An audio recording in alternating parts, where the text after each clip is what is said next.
This is the best free editing app in the entire world. And yes, I've tried them all. And yes, that's what I'm using to edit this video. It's called CapCut and it is perfect for beginners. So today's video is going to be a tutorial for beginners. So go to CapCut.com or go to the iOS store or go to the Google Play Store. Download CapCut, install it, create your free account. And if they pop up anything asking you to pay, look for an X in one of the corners, tap on the X, close that down. You're not going to pay for it today because you are editing for free. When you first open up CapCut, it is going to ask you for permissions to get into your photos or your videos. You're going to have to give them permission if you want to be able to import that into the timeline. So go ahead and do that. It also might try to get you to upgrade or create an account. That's entirely up to you if you want to do that. But for the purpose of today's tutorial, we're doing everything for free. And one more thing before we get started, I'm using my iPad for the tutorial today so it can fill up the screen. It looks similar on a phone, but the ratio is a little bit different. However, on a desktop, it does look different. Once you have CapCut open, you might have to tap on the edit button if you don't see this by default. But if you do, tap on New Project. When you tap on New Project, you want to go in and select the videos that you want to put into the timeline. Now, it's important to understand that it's going to import the videos in the order that you select them. So the very first video that you shoot, your hook, you want that to come first. So that's going to be the first one that you select. I'm going to add these 3 videos and I'm going to tap on Add 3 down at the bottom. Now, if you look down at the bottom of the timeline, this is where it imported your clips. And again, it put them in the order of how you selected them. Now, if you put them out of order, if you made a mistake, that's not a problem. All you have to do is press and hold and move it to the left or to the right of where you want it to go. So it's not a problem if you bring them in the wrong order. I do that all the time. You'll also want to note that it's going to expand that timeline at the bottom. This is also not a problem. You can take 2 fingers, press and hold, and you can expand or contract in order to get the timeline to the size that you want it to be. And I'm changing this all through the edit. So all you have to do is press and hold and expand and contract. So you can go exactly where you want to go and just use the 1 finger to go back and forth, and it's going to move it right along the timeline. It's also important to note that you don't have to put all of the clips in the exact order at this particular time. You just want to put them in a general order, and it's okay to reorder them later. So what you want to do, though, is focus on the very beginning of the video. That's what we're going to do right now. So we're going to go to the very beginning of the video by scrubbing to the left of the timeline. And I'm going to inch along frame by frame or bit by bit until I get the part right before I start speaking. And in order to do that, I want to expand the timeline, because as I expand the timeline, it allows me to move through more frames easier. When it's smaller, when the timeline is contracted, you skip along quicker, but when it's expanded, you can scroll through really slowly. So I'm going to scroll along until I start to move my mouth. Right when I start to open my mouth, right about there, I'm going to tap on the clip. I'm going to look down at the bottom here in the tools, and I'm going to tap on Split. Now what just happened is, the split tool cut the video. I can select the video that I want to delete. I can highlight that. Then I can go back down to the tools and I can tap on delete. Now that clip is gone. It has moved my video to the very beginning. So if I were to hit play, it would start playing the video exactly where I want it to go. This is the best free editing app in the entire world. That's exactly how I want it to play. You don't want any dead space at the beginning of your YouTube videos. You want things to start quickly.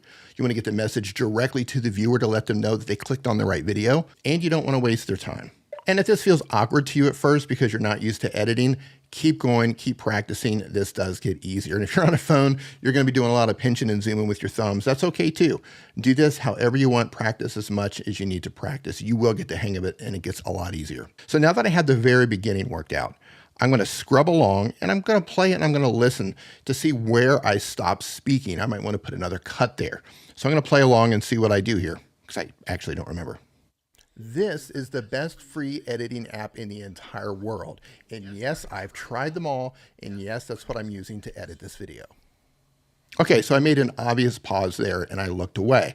Now, I don't know if this is going to be the final edit that's going to make this video, but for the purpose of this tutorial, I'm leaving this in. So what I'm going to do is I'm going to go along until I stop speaking. Okay, right there. I know that I finished. I'm going to tap on the clip and I'm going to tap on Split. Then I'm going to hit play again and I'm going to wait until I start speaking again.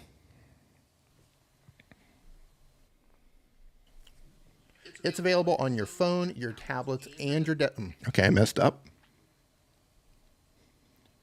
It's available on your phone, your tablets, and your desktop computers. Okay, I think I got that one. So I'm going to go back to where I started speaking here after I messed up.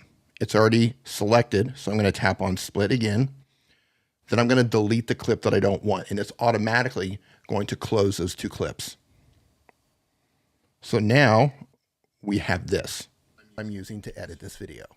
It's available on your phone. Now that's not as tight as I would like, and I'll show you how to trim that. But I want you to notice the little white square in between them. That's where the transition goes. So if you didn't want a hard cut there, you can tap on that, and it will load up transitions down at the bottom. This is a good time to talk about their pro features. Not trying to sell you on it, I'm just letting you know what they are. All the tools you see inside of CapCut that have a pro tag, those are for users who have paid for the app, that have the pro account. You don't need those. All you have to do is look for tools that do not have the tag, and you can use those. And you might have to scroll along, scroll to the left, scroll to the right. They've got all sorts of different tools here. But if I wanted to add a transition, this is how I would do it. Let me pick black fade. As soon as I tap that, it's going to give me the length of the transition here. So if I want it to fade out slower, I move it to the right. If I want it to move quicker, I'm going to fade it to the left. And I'm going to hit the check mark down at the bottom. And this is what that would look like. This video. It's available. Right, the little black flash. And you can tell that there's a transition there because it has a CapCut logo on the transition box, where this one has no transition. Now, I don't want the transition there. I just wanted to show you how to put one in. So if I want to get rid of that, I can undo any move that I just made. Color correction, transition, zooming, anything, by simply going to the back arrow, tapping on that, and it removed the transition. Now let's tighten up the back of that first clip. So I'm going to zoom it in even more. Hide them all, and yes, that's what I'm using to edit this video. Okay, so that took just a little bit longer than I wanted. So I can tap on the clip, and I can choose to cut the clip there, or I can grab the end of the clip and I can drag it back. Push it, hold it, and drag it. Now let's see what happens. That's what I'm using to edit this video. It's available on your phone, your tablets, and your desktop computers. You can use it for free, and I'm going to show you how to use it right now. Okay, I just paused there again, so I'm going to go back to where my mouth stops moving. I'm going to highlight it. I'm going to hit split. What's left is the clip I want to delete. I'm going to show you how to use it right now. Go to CapCut.com. I messed up there. So let's see. I'm going to go to where I start speaking again. Highlight it, split it, remove the beginning of this clip that I didn't want. Show you how to use it right now. Go to CapCut.com or go download the app at the Google Play Store or the Apple Play Store. Install the app, create a free account, and if they pop up anything asking you to pay, look for an X in one of the corners. Tap on the X, close that down. You're not going to pay for it today because you are editing for free. Okay, so I'm going to go to where I stopped speaking there, highlight it, split it. Now, for the purpose of this tutorial, I'm going to end my video here, and I'm going to show you some other things that you can do. So I'm just going to come in and I'm going to delete these clips because I don't need them for the purpose of this tutorial. And by the way, right here, if you see the CapCut logo at the very end, you see how that happens right there? You can click on that or tap on that, and you can delete it. And then it's gone. There's also a setting in here where you can turn that off. So if you click out and you go to your settings up in the top right-hand corner, you're going to see an option for add default ending. By default, I think this is turned on for most people. You can select that, hit discard, and it should be gone. So that should eliminate the CapCut logo popping up at the end sometimes. But if it does show up, tap on it and delete it. Now, it saved what we were working on here as a project. This is saved up in the cloud. It doesn't put your videos up into the cloud, but it saves the project.